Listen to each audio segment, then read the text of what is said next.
ਚਾਕਰਦਾਨਾ ਸੁਣ ਕੇ ਲਰਜ਼ੇ मैदान रिंदां दा सरदार वड्डी शान। चाकर आज़म से मुतल्लिक इस तरह के अशार सराइकी और पंजाबी में बहुत कॉमन है। सैकड़ों की तादाद में आपको मिलेंगे कि कैसे इस बड़े रिंद सरदार को ट्रिब्यूट पेश किया गया। अगरचे तारीख़ उनके मुतल्लिक और भी मुतनाज़ अकाउंट्स भी रखती है, लेकिन वो कम अज़ कम पंजाब और बलोच के एक नुमाइंदा और मुश्तरका हीरो थे। और बलोच और पंजाबियों के और भी बहुत सारे मुश्तरका हीरो हैं। लेकिन आज हम ये बात कर क्यों रहे हैं, इसकी वजह कोई बलोच और पंजाब के ख़ास तनाजुर के अंदर नहीं है, बल्कि बात तो शुरू हुई थी सारंग खान गखड़ के मुजस्मे से, जो शेर शाह सूरी के मुजस्मे को हटा के लगाया गया गुजर खान में। तो वहाँ से बात शुरू हो गई और बात पहुँची कि ये असल में एक्सप्रेशन है क्या। एक्सप्रेशन से मुराद कि ये कोई सियासी तहरीक है जो पंजाब की हुकूमत की तरफ से है, कोई सियासी मकासद के लिए है, कोई सियासी सपोर्ट हासिल करने के लिए है, या पंजाब वाकई जाग पड़ा है कि उसको अब अपनी शनाख्त के साथ खड़ा होना होगा। क्योंकि पंजाब के ऊपर एक बहुत बड़ा दबाव रहा है पाकिस्तान बनने के बाद से अब तक कि ये इसने अपनी ज़ुबान और शनाख्त को कुर्बान किया, या आप कहें कि उसके बदले इसने पूरे कौमी नैरेटिव की तश्कील तो की, लेकिन सबसे ज़्यादा हिस्सा भी ताकत में लिया। अब जाहिर है कि जिसका नैरेटिव स्ट्रॉन्ग हो तो ताकत में हिस्सा उसी का होता है। और पंजाब ने जिस नैरेटिव को प्रमोट किया था वो उसकी अपनी एथनिक जो है आइडेंटिटी का नहीं था, पंजाबियत का नहीं था, बल्कि वो पाकिस्तानियत का था। और वो पाकिस्तान की आइडियोलॉजी के अंदर जो है एम्बेड था और उसके अंदर उसकी जड़ें थी, और उसके लिए उसने अपनी ज़ुबान भी कुर्बान की, कल्चर भी। लेकिन पिछले कुछ सालों से, बल्कि ख़ास तौर के ऊपर जब से मरियम नवाज़ आई हैं, उन्होंने पंजाब भर के अंदर जो है वो बोर्ड भी नज़र आ रहे हैं, साइन बोर्ड भी नज़र आ रहे हैं पंजाबी में। बहुत अच्छी बात है। कल्चरल एक्सप्रेशन मरियम की जो तकरीरें हैं वो भी ज़ाहिर करती हैं कि पंजाब अब जो है अपनी असर्ट करना चाह रहा है अपनी आइडेंटिटी को, जो उसने 76 साल जो है वो दबा के रखी, छुपा के रखी, और कौमी वहादत के नाम के ऊपर, पाकिस्तानियत की वहादत के नाम के ऊपर अपनी शनाख्त को दबाए रखा। अब इसका मकसद क्या है? क्या ये कि पाकिस्तान तहरीक इंसाफ इतनी पॉपुलर थी कि वो आम नैरेटिव से, खिदमत के नैरेटिव से, और ये जो पूरा गवर्नेंस की अच्छी या बुरा जो भी मरियम नवाज़ का पूरा एक प्लान है वो लोगों के दिलों में घर नहीं कर पा रहा, तो क्या उन्होंने पंजाबियत के नाम के ऊपर अपनी सियासत चमकाने की कोशिश की है, पॉपुलैरिटी हासिल करने के लिए की है? जैसे 88 के इलेक्शन के अंदर जब सूबाई और कौमी इलेक्शन अलग अलग होते थे, तो कौमी असम्बली में जब पीपल्स पार्टी जीत गई थी, तो फिर 2 दिन के बाद जो इलेक्शन था उसमें से पहले एक नारा लगा था, जाग पंजाबी जाग तेरी पग नूं लग गया दाग। और ये नारा चला और मियाँ साहब जो हैं वो चीफ मिनिस्टर बन गए हुकूमत पंजाब के। फिर एक लंबी तारीख़ है पीपल्स पार्टी की और नवाज शरीफ साहब की, लेकिन उस वक्त ये पंजाबी का जो नारा था ये उस इजहार था उस दबे हुए किसी पंजाबी गुस्से का। हालांकि मियाँ साहब कश्मीरी हैं, कश्मीर भी एक दौर के अंदर पंजाब का हिस्सा था, ख़ास तौर पर रंजीत सिंह के दौर के अंदर। तो वो एकदम जो है उभर के सामने आई थी शनाख्त, और उसने एक सियासी जो मैदान को जो है वो रुख को चेंज किया था। जाहिर है कि उस वक्त ये जो पंजाबी का नारा लगाने वाला और पंजाब की पख को जो नारा लगाना था, ये मियाँ साहब अकेले तो नहीं लगा सकते थे। उनके साथ जो दानिश्वर थे, सिराज मुनीर जैसे, और बाद में फिर हमने देखा प्रोग्रेसिव जैसे एक इस्लामिस्ट और एक जो है लेफ्टिस्ट, तो इस किस्म के लोग थे, लेकिन उनकी पॉलिसी शायद कहीं से शायद क्या यकीनन उस वक्त जो पूरी नैरेटिव फॉर्मेशन जो थी इस्लामी जमहूरी इत्तेहाद की, वो सियासी जमात के पास एक हद तक तो थी, लेकिन उनका नैरेटिव पूरा और पीछे सियासी कुव्वत जो है वो कहीं चिड़ियाघर में थी, कहीं कहीं आपारे में थी। तो हमें पता है कि इस नारे की फॉर्मेशन क्या थी। लेकिन अभी तो जो है वो ऐसी कोई सूरत हाल नहीं है। लेकिन पंजाब के ऊपर एक दबाव बहरहाल काफ़ी अरसे से ज़रूर रहा है, और पाकिस्तान के जो कौम प्रस्त हैं, खा वो बलूचिस्तान के हैं, सिंध के हैं, इवन के खैबर पख्तूनख्वा के, उनको लगता ये था और ये बात बार बार होने लगी थी कि पंजाब को हमारे हकूक़ का, हमारी शनाख्त का और मसाइल का अंदाज़ा तो इसलिए नहीं है क्योंकि इसने तो अपनी शनाख्त जो है गिरवी रखती है, और ये तो भूल ही गया है कि कोई पंजाबी शनाख्त भी थी। अभी पिछले दिनों आपको याद होगा कि सेनेट के अंदर बलूचिस्तान से सेनेटर रमेश कुमार ने जो एक ऐसी तकरीर की जो रिफ्लेक्ट करती है उस सेंटिमेंट को, कि पंजाबी तो पंजाबी बोलने पे जो है वो फ़ख्र नहीं करता, वो अपने बच्चों को पंजाबी नहीं सिखाता। और ये उन्होंने बिल्कुल ताने के तौर पे के ऊपर किया था। लेकिन इसके अंदर पंजाब के ऊपर दबाव बढ़ रहा था, और इसका ताल्लुक बलूचिस्तान की सूरत हाल से है या नहीं है, और वो सूरत हाल पंजाबी मज़दूरों का जो वहाँ पे हलाक होना बीएलए बीएलएफ के हाथों, क्या उसका भी कंट्रीब्यूशन है? मेरा ख्याल है कि वो इतना कंट्रीब्यूशन नहीं है। एक और बड़ा इम्पोर्टेंट फैक्टर है जिसके ऊपर आज का हमारा नैरेटिव बेस कर रहा है, वो ये कि क्या रियासत की नज़रियाती सिमत तब्दील हो रही है, क्या रियासत की शनाख्त जो है बदल रही है। ये है वो कोर क्वेश्चन जिसके ऊपर हम थोड़ी सी बात करेंगे आज। और ये इतनी आसान बात तो नहीं है कि इसको आज की एक ही नशिस्त में जो है वो हम ख़त्म कर दें। और सारंग खान कक्खड़ से शुरू होने वाला किस्सा जो पाकिस्तान की शनाख्त के साथ जाके जुड़ गया है, उसको इतनी जल्दी से इस डिबेट को, बहस को जो है वो हम ख़त्म कर दें, ये मुमकिन नहीं। और पाकिस्तान की ये शनाख्त का मसला है क्या? पाकिस्तान की पूरी शनाख्त तो ज़ाहिर है कि नज़रियाती थी। इस्लामी जमहूरिया पाकिस्तान है, पाकिस्तान की रियासत, पाकिस्तान का कॉन्स्टिट्यूशन, पाकिस्तान का सिलेबस, पाकिस्तान का मेटा नैरेटिव यानी कि ग्रैंड नैरेटिव, और वो यही है। लेकिन ये पूरी जो बलूचिस्तान से लेके जीबी तक और नेशनलिज्म की नेशनलिस्ट मूवमेंट्स हैं, वो हमेशा इस नैरेटिव से को चैलेंज करती आई हैं। चैलेंज इसको सियासी तौर के ऊपर भी, कल्चरली भी और सोशली भी इसको डिकंस्ट्रक्ट करने की कोशिश करती रही। और उसकी वजह ये थी कि उनको लगता था कि जब रियासत एक नज़रियाती शनाख्त के साथ आएगी तो उसके अंदर फिर उनकी जो मुकामी शनाख्तें हैं वो जो है गुम होके रह जाएंगी।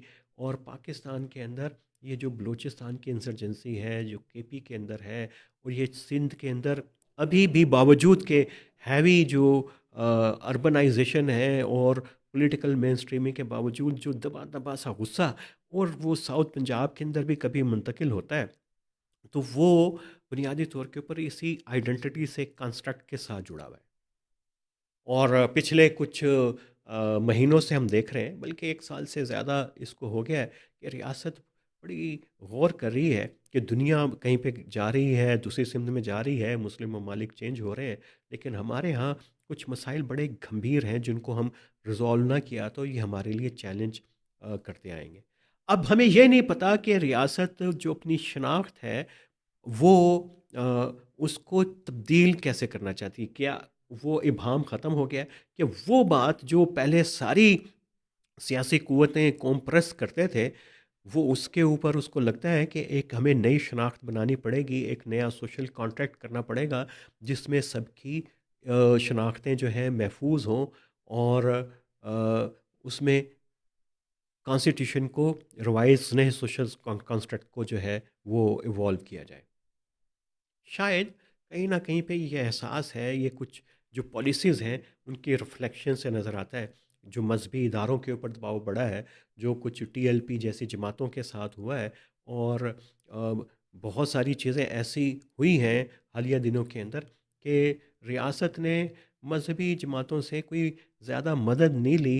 अ, मदद ना लेने का मतलब मुकम्मल ये नहीं है कि रियासत की मज़हबी जमातों से मुतल्लिक पॉलिसी मुकम्मल चेंज हो गई है, लेकिन उसका इन्हिसार कम हो रहा है। जब उसके ऊपर इन्हिसार कम होगा, का मतलब है कि रियासत नैरेटिव को अपने कंट्रोल में लेना चाहती है, उसको अपनी शनाख्त के बारे में फ़िक्र है कि दुनिया उसके बारे में क्या सोच रही है। तो ये फिर पंजाब यहाँ पे कैसे आ गया? उनको लगता है कि जिस तरीके से बाकी जो वफाकी यूनिट हैं, वो अपनी शनाख्तों के ऊपर ज़ोर देते हैं, तो पंजाब को भी ज़ोर देना चाहिए और उसको अपनी शनाख्त खुल के उसके साथ आना चाहिए। और इसमें शर्माने की कोई बात नहीं है, पंजाबी बोलने में, लिखने में, बसंत मनाने में, लुड्डी डालने में, लोहड़ी मनाने में, तो कोई भी मसला नहीं। तो शायद एक ये वजह है। वरना अभी 2019 की बात है, जब शाही किले के अंदर रंजीन सिंह का जो है मुजस्मा लगा था और एक बड़ी कंट्रोवर्सी खड़ी हो गई थी कि जी ये एक आपने सिख का मुजस्मा क्यों लगा दिया, और वो तो गैर मुस्लिम था।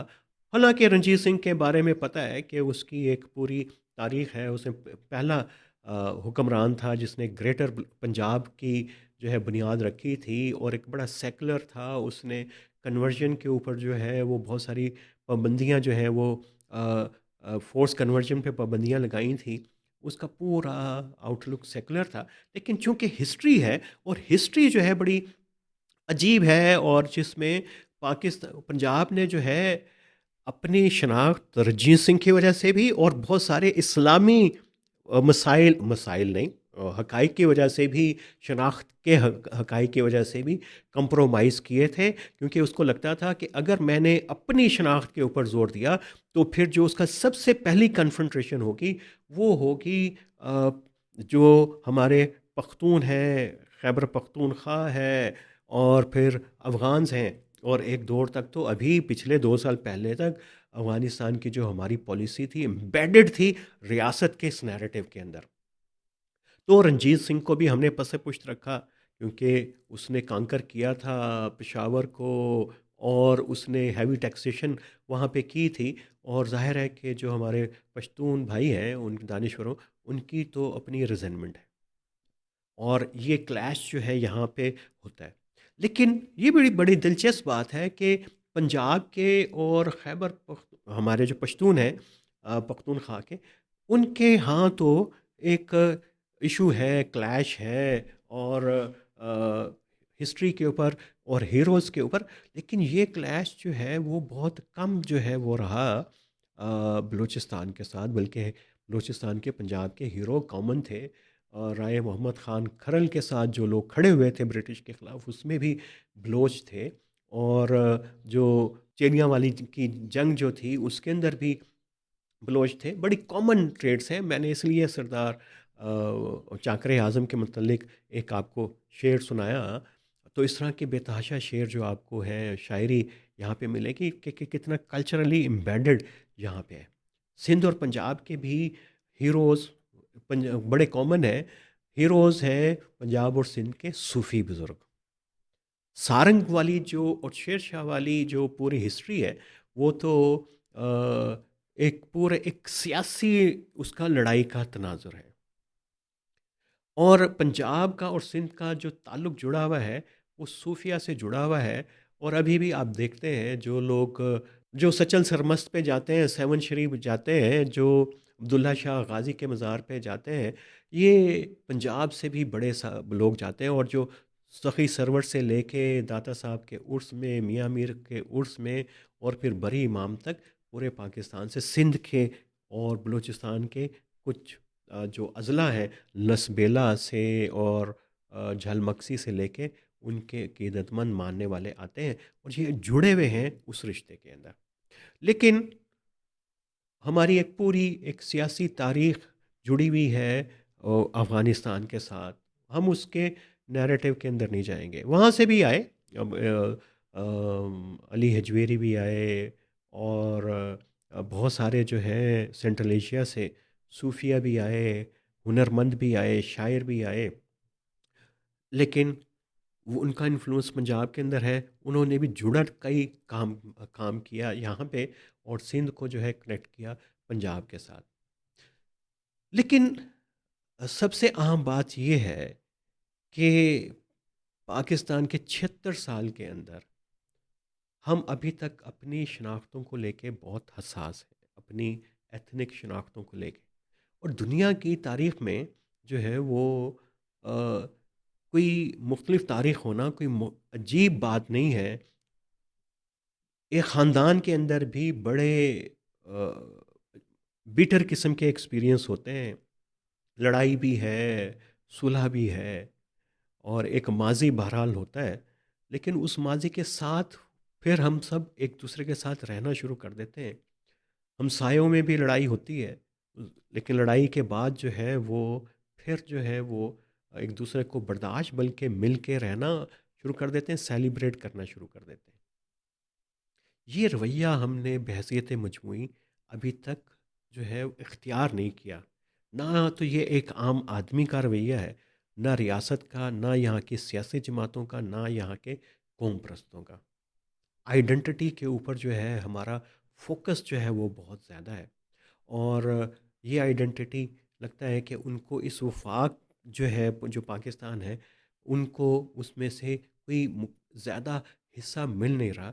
और इसीलिए ये आइडेंटिटी का सवाल आता है, जब वसाइल के अंदर से हिस्सा ना मिल रहा हो तो फिर जो है आइडेंटिटी का सवाल उभरता है। बात फैल रही है, लेकिन हम सिर्फ इसको समेटते हैं आज के लिए। लेकिन ये नैरेटिव इतना दिलचस्प है कि रियासत की शनाख्त बदल रही है और हम इकट्ठे मिलजुल के रहना अभी तक क्यों नहीं सीख सके। वो जो बुनियादी तौर के ऊपर आइडेंटिटी है आज की पॉलिटिकल कॉन्स्ट्रक्ट में इस दुनिया में, और आज की दुनिया से मुराद ये है कि ये वो दुनिया है जो पहली जंग अज़ीम से कुछ अर्सा पहले शुरू हुई। इस वक्त जो है अपने अरूज के ऊपर है।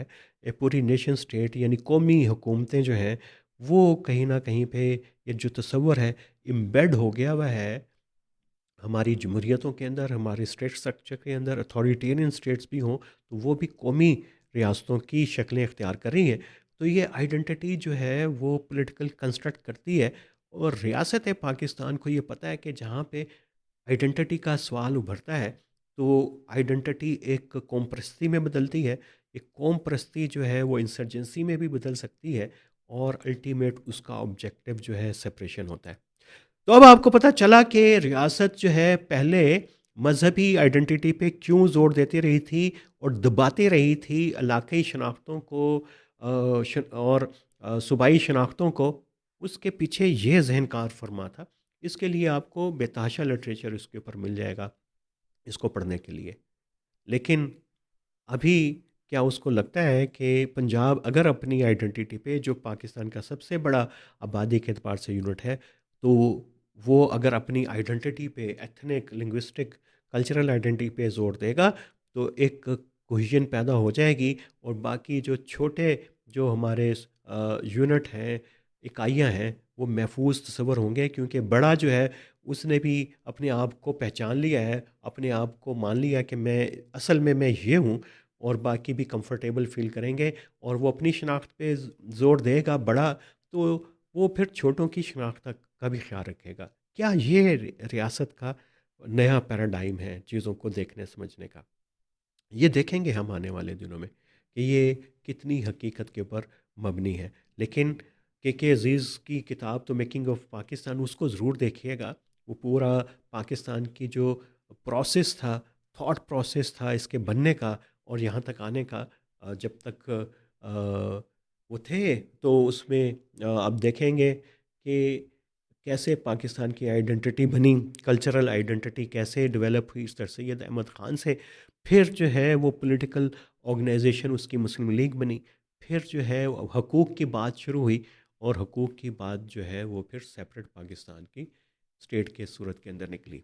तो ये वो मिडल क्लास की उस वक्त की बरसगीर की और वो इशराफिया की थिंकिंग है, ये प्रोसेस होता क्या है, उसके डीएनए के अंदर है। जो उसका प्रोसेस अपने डीएनए में है, उसको पता है कि ये प्रोसेस अगर किसी और को शनाख्त के साथ अलाउ किया, नतीजा जो है वो मुख्तलिफ हो सकता है।